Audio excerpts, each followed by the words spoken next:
Okay, so what we're going to look at today is the start of chapter 6, which is statistical distributions.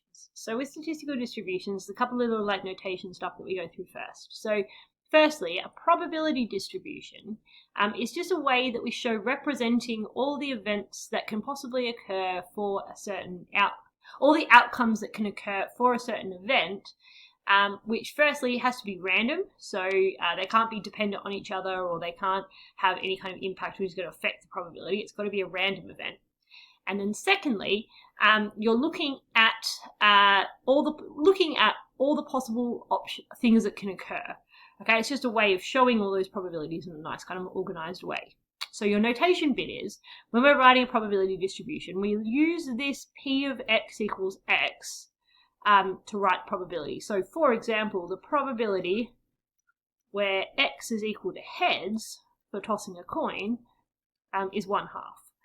Or if you're rolling the dice, the probability that the outcome on your dice is 3 is 1/6. Okay, so that's just that first little bit of notation. Okay, if we go down to how we would construct a probability distribution, okay, we might look at this example here. So we've got 3 blue marbles and 2 red marbles in a bag. 2 marbles are going to be selected at random without replacement. So your probabilities are going to change after the first event, which is taking out the first marble. X represents the number of blue marbles taken. So when we're doing our table, which I'll just do off to the side here, okay, in our table, if we're taking 2 marbles out, there's the probability, our possible options are that we can pick out 0 blue marbles, we can pick out 1 blue marble, or we can pick out 2, right? And we're looking at the probability where x equals x, okay? So now we just need to find what are those probabilities that are going to go into the table. So I'm going to do this using a tree diagram, okay? And I'm going to call this blue and not blue for the first event. So our probability of blue is 3 out of 5. Our probability of not blue is 2 out of 5. Okay. For the second event, we can also pick out a blue and a not blue, but because we're not replacing the marble, then these probabilities are going to change. Okay, so we're going to have here our probability of blue.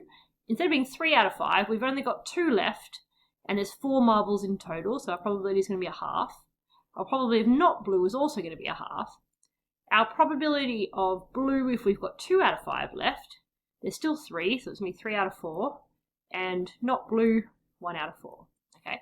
If we now go through and we calculate up these probabilities, we use a different colour. Blue, probability of blue is 3 out of 5 times 1 out of 2, so that's 3 out of 10. Okay, our probability of blue, not blue, is also 3 out of 10. Our probability of not blue is 2 times 3, 6, 5 times 4, 20, so 6 out of 20, which is still 3 out of 10. Okay, and our probability of not blue, okay, is 2 out of 20, which is 1 out of 10. And we can see that has to be true because we've got 3, 6, 9, so we have to have 1 out of 2, 10 left there. Okay, with a probability distribution, the sum of your probabilities is still always 1. Okay, you can't have anything more or less than 1 if you're considering every possible option. So our probability we pick out none is 1 out of 10. That's our not blue option. Okay, the probability we pick out 1 is 3 out of 10 and 3 out of 10, so that's 6 out of 10, which we can 6 out of 10, which is the same as 3 out of 5. Okay, and if we pick out 2, we've got a probability of 3 out of 10 there. Okay, beautiful. All right, we'll carry on and look at the next example.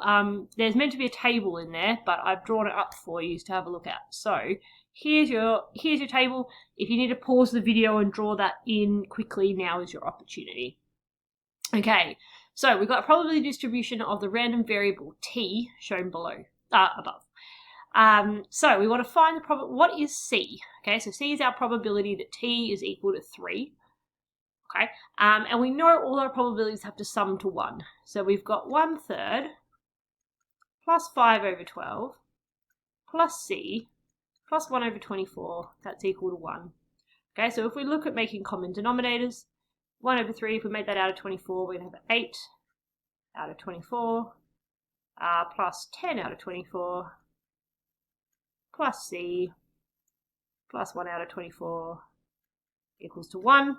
Totally fine as well if you want to do this on a calculator, by the way. I'm just being lazy and not getting mine out.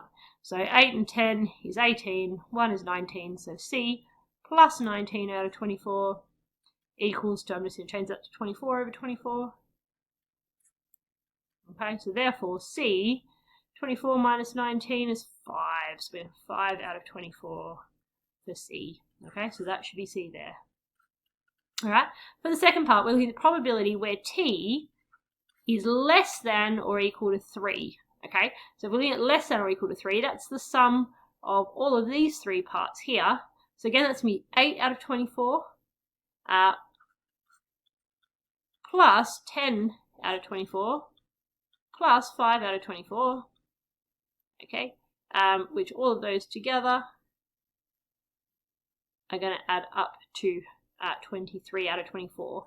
Okay, so your probability that T is less than or equal to 3, okay, is 23 out of 24. And your probability that T is greater than 3, that's just your probability of 4. So probability T is greater than 3 equals 1 out of 24. Alright, so there we go. Okay, for the last example, I would like you to have a go at drawing this tree diagram for yourself. Actually, no, I remember we did this in class and the tree diagram was massive and horrible. So, just hold on a tick and I'll explain what you need to do. Okay, sorry, no, I changed my mind. It wasn't this one that was the horrible tree diagram. So if you would like, have a go at this, pause the video, draw the tree diagram, have a go at working out the probability distribution, and then I'll talk you through the answer. Okay, so pause the video now and have a go at it yourself. Okay, so hopefully what you've got looks something a little bit like this. So you've got your spinner, 2/5 probability of red, 3/5 probability of blue. If you spin it and it lands on red, that then stops, and you don't have to spin it again. If it lands on not red or blue, then you have to continue to spin it. So each of these shows what can kind of possibly happen after each trial. All right. So if we spin it and it lands on red once, obviously there's a 2/5 probability of that occurring straight off the bat. So we have a 2/5 probability that you only need to spin it once. To spin it twice, so the probability where you spin it twice, that's going to be equal to 3/5 because you've spun it and you've got not red the first time, and then you spun it a second time and you have got red. So that is then 6 out of 25. Okay, so that's our second outcome. Our probability that we spin it 3 times is 3/5 again because you've spun it and it's landed on blue, times another 3/5 because you spun it and you landed on blue, plus 2/5 because now you spun it on red and it's worked. So that's altogether 18 out of 125. Okay, so 18 out of 125. Now I would suggest the easiest thing to do for 4, because to spin it 4 times you've got 2 possible outcomes. You can either spin it 3 times and it lands on blue and then the 4th time is red, or you can spin it 4 times and it lands on blue every single time. And both of those are viable outcomes for the 4th. Okay, so your probability for 4 has to be a combined probability of both of those. So I would suggest actually the easiest thing to do is we know that all of these have to add up to 1. So your probability, sorry, I'm just going to need a little bit more room. Okay, so your probability of S equals 4, okay, should be 1 minus your probability of 2/5 plus 6 over 25 plus 18 over 125. Okay, and altogether that is 30, 50. Okay, so 1 minus 50 over 125 plus 30 over 125 plus 18 over 125. So that is 80, 98 over 125. So 125 minus 98 is 27 over 125. And if you want to do that on a calculator, you can, of course. Okay, alrighty. All right, I think. We're almost done. So the last bit is talking about what's the point of these probability distributions, and the main point is to use it as a model for expected frequency. So if you do something a certain number of times, what's the probability of you getting a certain outcome? Okay, so if, for example, we have a spinner marked 0, 1, and 2, we find the expected frequency of 1s after 100 spins. So your probability of 1, now we're going to assume it's a uniform distribution, but we're not told. So we assume our probability of 1 is a third. In fact, I think I meant to have a picture in there and I don't. So my expected frequency of 1s is, okay, so your possible outcome, okay, so your expected frequency, E of x, is your probability of 1 times by the number of times you're doing it, which is 100. So 1/3 times by 100, you would expect approximately 33 1s. All right, okay, there you go. All right, so I'm going to make another one for binomial distribution, and then you should be round about up to where up to in class. All right, thanks, bye.